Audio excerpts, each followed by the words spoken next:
तो आज का सबसे बड़ा सवाल, असली ताकत आखिर है किसके पास? उन सरकारों के पास जिन्हें हम चुनते हैं, या फिर उन टेक कंपनियों के पास जिनके ऐप्स हम दिन रात इस्तेमाल करते हैं? चलिए आज इसी पहेली को सुलझाते हैं। जरा जनवरी 2021 को याद कीजिए। दुनिया का सबसे ताकतवर इंसान, अमेरिका का राष्ट्रपति, जिसके एक इशारे पर न्यूक्लियर कोड्स एक्टिवेट हो सकते थे, उसे एक प्राइवेट कंपनी ट्विटर ने अपने प्लेटफॉर्म से हमेशा के लिए हटा दिया। और ये फैसला किसी सुप्रीम कोर्ट ने नहीं लिया, किसी संसद ने नहीं लिया, बस एक कंपनी के कुछ लोगों ने ये तय कर लिया कि इस इंसान की आवाज अब दुनिया नहीं सुनेगी। और बस इसी एक घटना ने इस सवाल को हम सबके सामने लाकर खड़ा कर दिया कि भाई अगर एक कंपनी दुनिया के सबसे शक्तिशाली नेता को खामोश करा सकती है, तो असली पावर, असली ताकत है किसके पास? इसे समझने के लिए पहले हमें ये देखना होगा कि 21वीं सदी में ताकत की परिभाषा ही कैसे पूरी तरह से बदल गई है। देखिए, ये सिर्फ एक घटना की बात नहीं है। आज की सच्चाई ये है कि ये बड़ी बड़ी टेक कंपनियां सरकारों के साथ बैठकर नीतियां बना रही हैं। एआई को लेकर जो कुछ हो रहा है वो इसका सबसे बड़ा उदाहरण है। इनके मालिक पॉलिटिकल कैंपेन को करोड़ों का फंड देते हैं, चुनावों पर असर डालते हैं, और तो और दूसरे देशों की राजनीति में सीधे सीधे दखल भी देते हैं।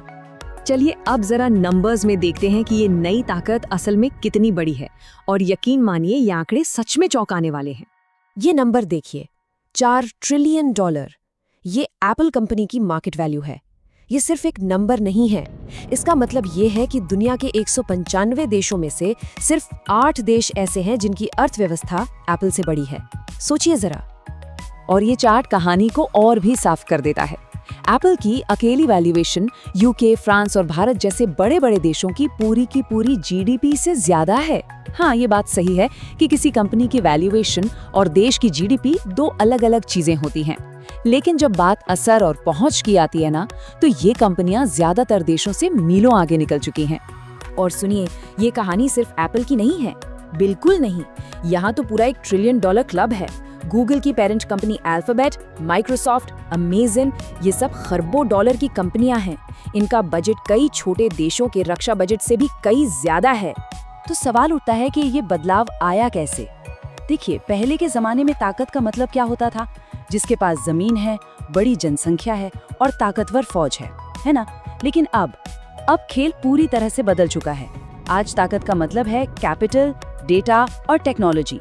और इस नए खेल में टेक कंपनियां ही बादशाह हैं। तो फिर सवाल ये उठता है कि आखिर ये कंपनियां इतनी बड़ी और कहें तो अजेय बनी कैसे? इन सब की शुरुआत बहुत ही मामूली थी। Amazon एक गैराज में शुरू हुआ, गूगल एक रिसर्च प्रोजेक्ट था और फेसबुक एक कॉलेज के हॉस्टल के कमरे में बना। और सरकारें जब तक ये समझ पाती कि ये हो क्या रहा है, तब तक ये इतने बड़े हो चुके थे कि इन्हें कंट्रोल करना लगभग नामुमकिन हो गया। इनकी इस रॉकेट जैसी ग्रोथ के पीछे एक बहुत ही पावरफुल आइडिया काम करता है, जिसे कहते हैं नेटवर्क इफेक्ट। इसका मतलब सीधा सा है कि कोई सर्विस या प्लेटफॉर्म उतना ही ज्यादा कीमती और जरूरी हो जाता है जितने ज्यादा लोग उसे इस्तेमाल करने लगते हैं। चलिए इसे फेसबुक के उदाहरण से समझते हैं। जब किसी के सारे दोस्त फेसबुक पर होते हैं, तो उसके लिए भी वहां आना एक मजबूरी बन जाता है, भले ही उसे वो प्लेटफॉर्म पसंद हो या ना हो। इससे प्लेटफॉर्म और बड़ा होता है और नए लोगों को अपनी तरफ खींचता है। ये एक ऐसा चक्र है जो एक बार शुरू हो जाए तो फिर रुकता नहीं है। लेकिन सवाल ये है कि इस पूरे सिस्टम को चलाने वाला ईंधन वो कहाँ से आता है? यहीं पे कहानी का सबसे दिलचस्प और शायद चौंकाने वाला हिस्सा सामने आता है। टेक्नोलॉजी की दुनिया में एक बहुत पुरानी कहावत है, अगर कोई सर्विस आपको मुफ्त में मिल रही है तो आप ग्राहक नहीं हैं, बल्कि आप ही वो प्रोडक्ट हैं जिसे बेचा जा रहा है। सोचिए, फेसबुक, गूगल, इंस्टाग्राम, ये सब असल में मुफ्त नहीं है। हम इनकी कीमत चुकाते हैं अपने डेटा से, अपने अटेंशन से। आज के दौर में कंपनियां जमीन पर कब्जा नहीं करती, वो हमारे ध्यान पर कब्जा करती हैं। हमारा ध्यान ही उनकी सबसे बड़ी करेंसी है, और जो हमारे ध्यान को कंट्रोल करता है वो आखिरकार हमारे व्यवहार को भी कंट्रोल करने लगता है। इसी को कुछ लोग डिजिटल कोलोनाइजेशन कहते हैं। हमारे हर एक क्लिक, हर लाइक, हर सर्च से ये कंपनियां हमारी एक पूरी डिजिटल प्रोफाइल तैयार करती हैं। हमारी उम्र क्या है, हम कहाँ रहते हैं, हमारे राजनीतिक विचार कैसे हैं, हमारी सेहत से जुड़ी चिंताएं क्या हैं, सब कुछ। और फिर इस प्रोफाइल को हजारों एडवर्टाइजर्स को बेच दिया जाता है।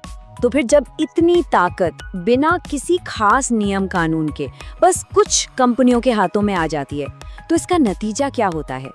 यहाँ जो असली प्रॉब्लम है ना, वो है रफ्तार का फर्क। एक सरकार को कोई भी कानून बनाने में सालों लग जाते हैं, बहस होती है, कमेटियां बनती हैं, लेकिन एक टेक कंपनी अपनी पॉलिसी रातों रात बदल सकती है। जब ताकत इतनी तेजी से चले और जवाबदेही इतनी धीमी हो, तो असली कंट्रोल सिलिकॉन वैली के बोर्ड रूम में ही रहता है।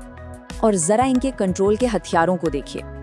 सोशल मीडिया ये तय करता है कि हम क्या देखेंगे, सर्च इंजन ये तय करते हैं कि दुनिया के लिए सच क्या होगा, ई कॉमर्स ये तय करता है कि कौन सा प्रोडक्ट बिकेगा और कौन सा नहीं, और क्लाउड कंप्यूटिंग के जरिए तो ये पूरे डिजिटल दुनिया के फाउंडेशनल इंफ्रास्ट्रक्चर को ही कंट्रोल करते हैं।